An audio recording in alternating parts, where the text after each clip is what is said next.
The privatisation of British Rail was the process by which ownership and operation of the railways of Great Britain passed from government control into private hands. Begun in 1994, it had been completed by 1997. Historically, the British Railways had been in state ownership since 1948, with the operating arm BR controlled by the British Railways Board. Under the Conservative government of Margaret Thatcher, elected in 1979, various state-owned businesses were sold off, including various functions related to the railways, Sealink ferries and British Transport Hotels by 1984, Travellers' Fair Catering by 1988 and British Rail Engineering by 1989. It was under Thatcher's successor John Major that the railways themselves were privatised, using the Railways Act 1993. The operations of the B right back were broken up and sold off, with various regulatory functions transferred to the newly created Office of the Rail Regulator. Ownership of the infrastructure, including the largest stations, passed to Railtrack, while truck maintenance and renewal assets were sold to 13 companies across the network. Ownership of passenger trains passed to 3 rolling stock operating companies, the stock being leased out to passenger train operating companies. Awarded contracts through a new system of rail franchising overseen by the Office of Passenger Rail Franchising. Ownership and operation of freight trains passed to 2 companies, English Welsh Namp, Scottish and Freightliner, less than the originally intended 6, although there are considerably more now. The process was very controversial at the time, and its success is hotly debated,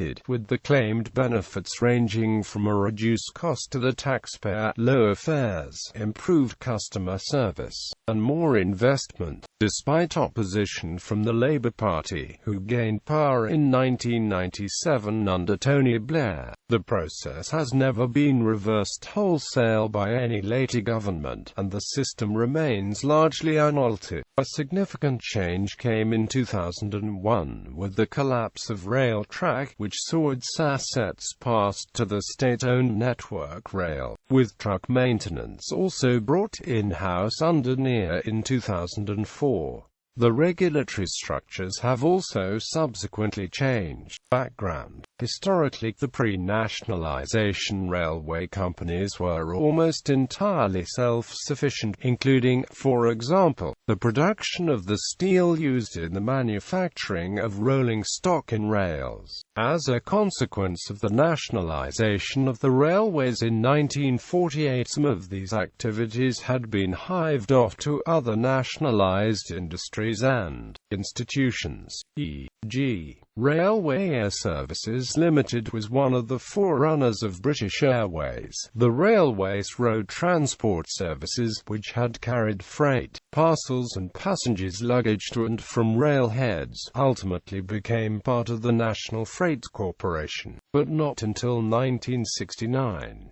The preferred organizational structure in the 1970s was for the B right back to form wholly owned subsidiaries which were run at an arm's-length relationship, e.g., the Railway Engineering Works became British Rail Engineering Limited in 1970, the ferry operations to Ireland, France, Belgium and the Netherlands were run by Sealink, part of the Sealink consortium, which also used ferries owned by the French National Railway SNCF, the Belgian Maritime Transport Authority Régie or Maritiem Transport, Régie des Transports Maritimes, and the Dutch Zeeland Steamship Company. However, the B right back was still directly responsible for a multitude of other functions, such as the British Transport Police, the British Rail Property Emergency Board of Staff, Savings Bank, convalescent homes for rail staff, and the internal railway telephone and datacoms networks, etc. In 1979, the organizational structure of the BRB's railway operations still largely reflected that of the Big Four private railway companies,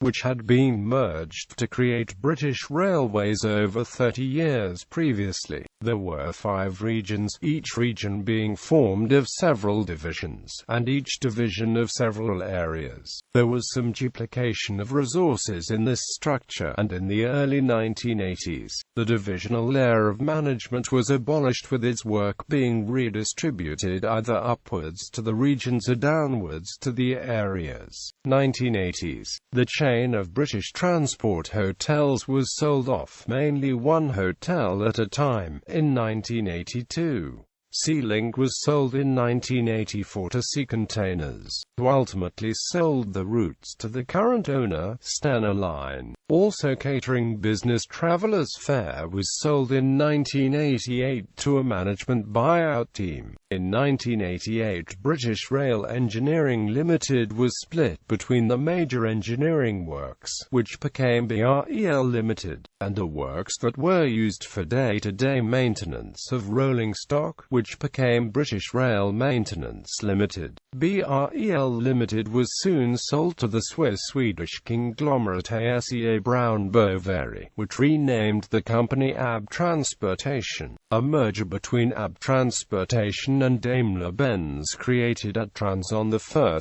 January 1996. Adtrans was subsequently taken over by the Canadian-owned conglomerate Bombardier. For reasons of efficiency and to reduce the amount of subsidy required from government, British Rail undertook a comprehensive organisational restructuring in the late 1980s. The new management structure was based on business sectors rather than geographical regions, and first manifested itself in 1982 with the creation of Rail Freight, the BRB's freight operation, and Intercity, though the Intercity branding had been carried on coaching stock since the early 1970s. Commuter services in the southeast came under the London and AMP Southeast sector, which would become Network Southeast in 1986.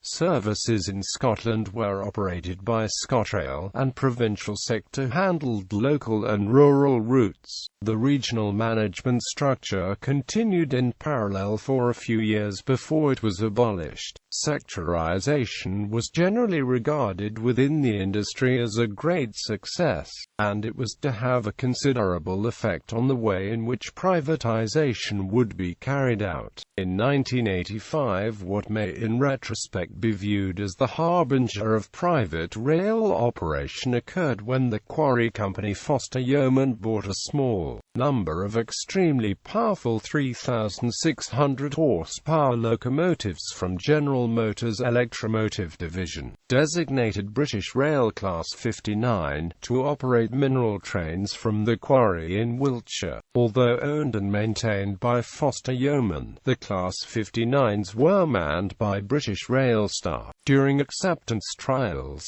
on 16 February 1986, locomotive 59,001 hauled a train weighing 4,639 tons, the heaviest load ever hauled by a single non-articulated traction unit. Foster Yeoman's Class 59s proved extremely reliable, and it was not long before Quarry Company Aachen privatized power generator National Power also bought small numbers of Class 59s to haul their own trains. Also in 1986, the possibility of breaking up British Rail was explored when discussions were held with Sea Containers, later the franchise operators of GNDR, concerning the possible takeover of the railway on the Isle of Wight. However, the discussions proved abortive. In Sweden in 1988, the state railways, Statens Järnvägar, was split into two, Banverket to control the track network, and SJ to operate the trains. This was the first time a national railway had been split in this manner, and it allowed local county authorities to tender for local passenger services to be provided by the new train operators that appeared. The Swedish system appeared to be very successful initially, although some train operators subsequently went bankrupt. The Swedish experiment was watched with great interest in other countries during the 1980s and 1990s. The narrow-gauge Vale of Rheidol Railway in Aberystwyth, mid-Wales was unique in Britain, being the only steam railway to be operated by British Rail.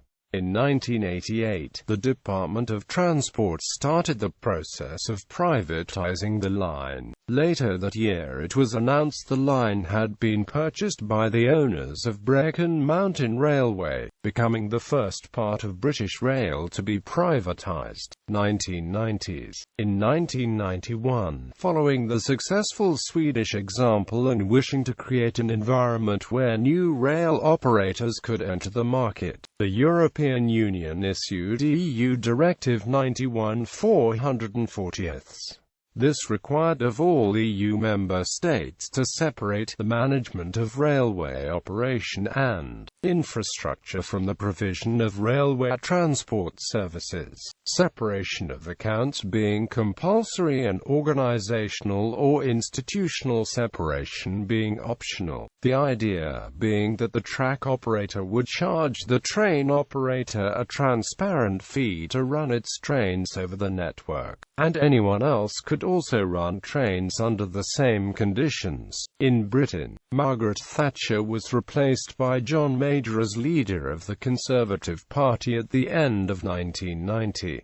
The Thatcher administration had already sold off nearly all the former state-owned industries, apart from the National Rail Network, although the previous Transport Secretary and arch-Thatcherite Cecil Parkinson had advocated some form of privately or semi-privately operated rail network. This was deemed a privatization too far by Thatcher herself. In its manifesto for the 1992 general election, the Conservatives included a commitment to privatize the railways, but were not specific about how this objective was to be achieved. The manifesto claimed that the best way to produce profound and lasting improvements on the railways is to end BR's state monopoly, although according to The Independent, many, including within the Tory party, believed that privatization was merely a mechanism to manage the industry's gradual decline without too heavy a burden on the taxpayer. Contrary to opinion polls,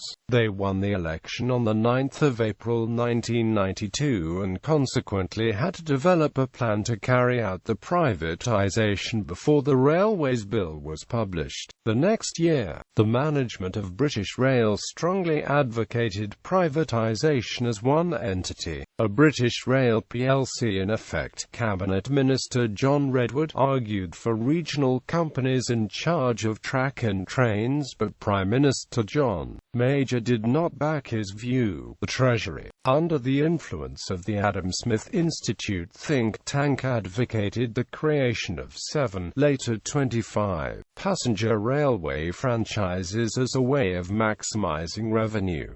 In this instance, it was the Treasury view that prevailed. Legislation. As a precursor to the main legislation, the British Coal and British Rail Act 1993 was passed on the 19th of January 1993. This gave the Secretary of State the power to issue directions to the British Railways Board to sell off assets, something which the board was unable to do until then.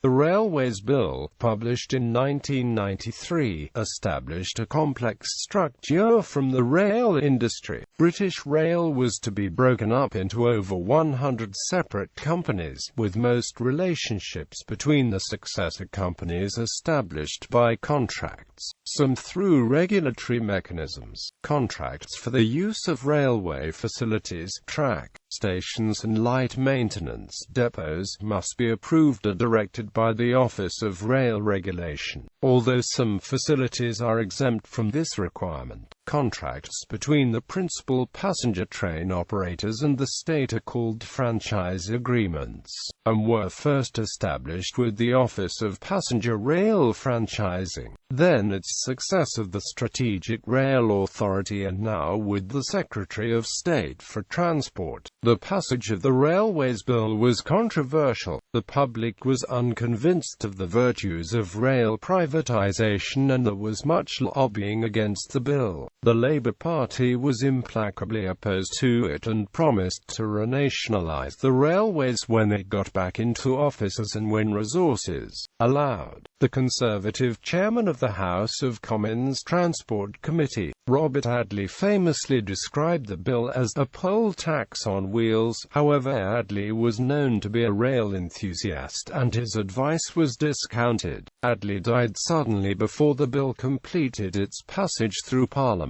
The Railways Bill became the Railways Act 1993 on 5 November 1993, and the organisational structure dictated by it came into effect on 1 April 1994. Initially, British Rail was broken up into various units frequently based on its own organisational sectors still controlled by the British Railways Board, but which were sold off over the next few years. Domestic system, as implemented. The original privatisation structure, created over the 3 years from 1 April 1994, consisted of passing ownership and operation of the railway to a variety of private companies, regulated by 2 public officers, Rail Regulator and Director of Passenger Rail Franchising. The rail truck company would be the infrastructure owner, to whom various other companies would subcontract maintenance work. Various other companies would lease and/or operate trains.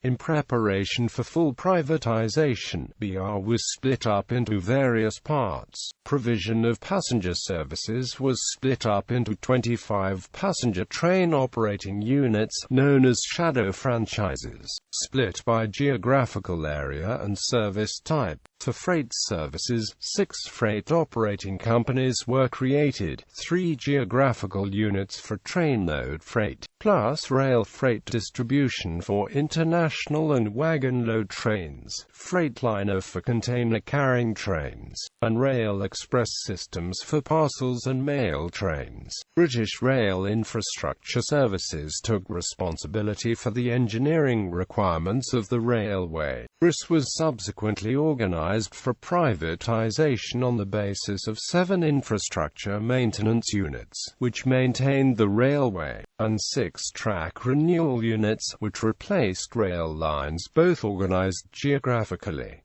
Railtrack was the first company created. It took over ownership of all track, signalling and stations. Railtrack let out most of the 2,509 stations to the franchised passenger train operators, managing only a handful of the largest city termini itself. Since maintenance and renewal of the infrastructure was to be subcontracted, Railtrack's directly employed staff consisting mostly of signallers. 3 newly created rolling stock leasing companies were allocated all British Rail's passenger coaches, locomotives, and multiple units. Completion of the privatisation process involved converting the passenger TAUs to train operating companies through the process of franchising, performed in the first instance on their lowest cost bidder wins basis. Freight locomotives and wagons were not passed to ROSCOs, instead being owned directly by the freight train operators. Full privatisation of the freight operators saw 5 being bought immediately and merged into what became known as the English, Welsh and Scottish,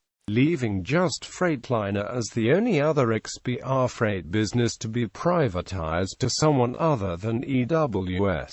A rail regulator was established to regulate the monopoly and dominant elements of the railway industry, and to police certain consumer protection conditions of operators' licenses. He did this through his powers to supervise and control the consumption of capacity of railway facilities, to enforce domestic competition competition law, to issue, modify and enforce operating licenses and to supervise the development of certain industry-wide codes, the most important of which is the Network Code. Or's role only covered economic regulation, crucially reviewing every 5 years the access charges Railtrack could charge train operators for the operation, maintenance, renewal and enhancement of the national railway network. Safety regulation remained the responsibility of the Health and Safety Executive. The first rail regulator was John Swift QC. The Director of Passenger Rail Franchising took responsibility for organizing the franchising process to transfer the 25 TOWs to the private sector, and then developed the refranchising program for the future.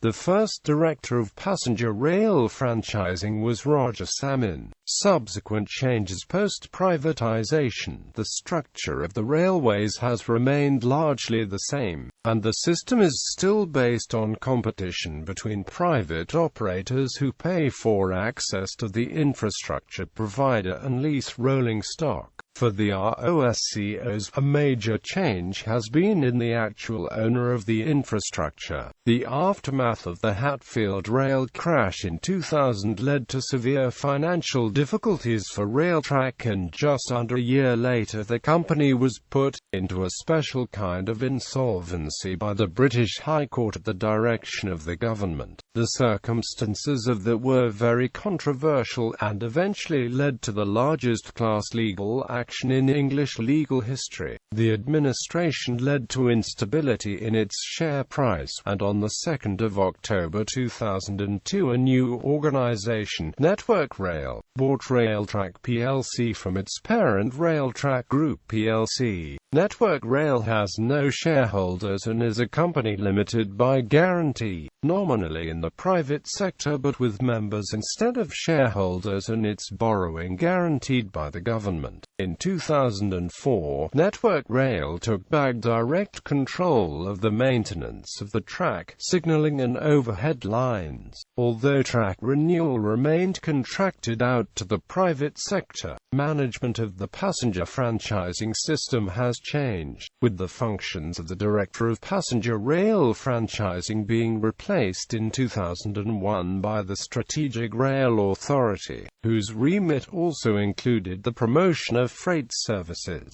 The SRA was abolished in 2006 in favor of direct control by the Department of Transport's Rail Group. Overall, the system of franchising has proceeded as designed, with franchises being either retained or transferred dependent on performance. On 2 occasions, passenger franchises had to be taken temporarily into government ownership, Southeastern Trains and East Coast. Over time, some franchises have been merged and contract lengths have been extended. Additionally, under the devolution program, other government bodies have been given input into franchise terms: the Scottish Government with ScotRail, the Welsh Government in Wales and AMP borders, as well as the Mayor of London and the various passenger transport executives for the services in the respective areas. Since 2005, the Department for Transport has been using the Community Railway designation to loosen the regulations and lower the costs and increase usage of certain socially necessary routes and services, although these remain within the TOC structure. In both the freight and passenger sectors, a small number of open-access operators have also emerged. In terms of train ownership, the 3 ROSCOs continue to exist as originally established, although some now lease freight locomotives and wagons to the FOCs.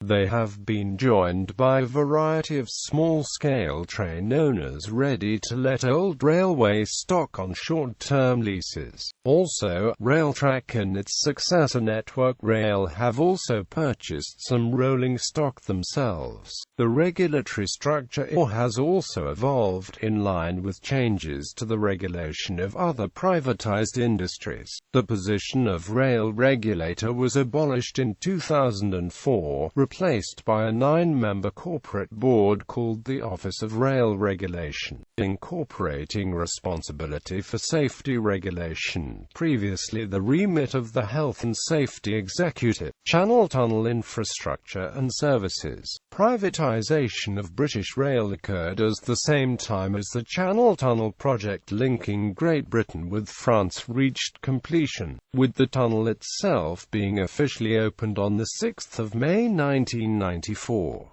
Key parts of the project were a passenger rail service through the tunnel, dubbed Eurostar, and a building of a new high-speed railway on the British side, the 109-kilometre Channel Tunnel rail link, to link the tunnel to London. With the control still at the planning stage, Eurostar trains began operating on 14 November 1994 over the existing railway, with operations on the British sections of the track being done by European Passenger Services, a subsidiary set up by British Rail. To manage construction of the control, British Rail had also set up another subsidiary, Union Railways, in 1996, in line with the rest of the privatisation process. The government signed a contract with the private company London and Continental Railways to build the control, and as part of that deal LCR became the owner of both EPS and Union Railways. LCR renamed EPS as Eurostar Limited, thus ending British Rail's input in the project.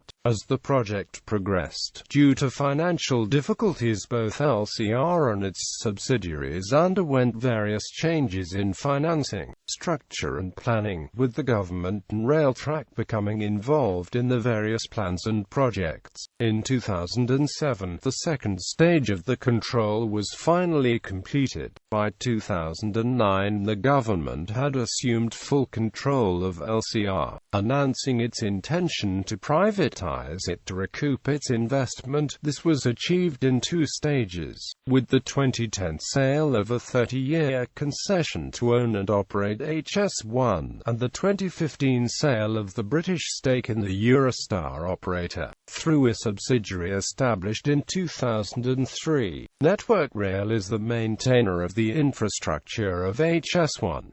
Domestic passenger services are operated on parts of HS1 as part of the integrated Kent franchise. These commenced in 2009, operated by franchisee South Eastern. Impact. The impact of privatization has been debated by the public, media and the rail industry ever since the process was completed. Whether to renationalize or otherwise make major changes to the post-privatization model is an ever-present detail in the election manifestos of British political parties. The major topics of debate concern whether or not the process has achieved its central aims of increasing levels of investment, performance, and customer satisfaction while reducing the cost to the taxpayer through rail subsidies. Safety also became a major issue after the Hatfield rail crash in 2000 and the Potters Bar rail crash in 2002 exposed flaws in the post-privatization maintenance regimes. Bibliography. EU Directive 91/440 of 29 July 1991. EU Directive 2001/12 of 26 February 2001, amending 91/440. Railways Act 1993. Transport Act 2000. Railways Act 2005. Office of Rail Regulation.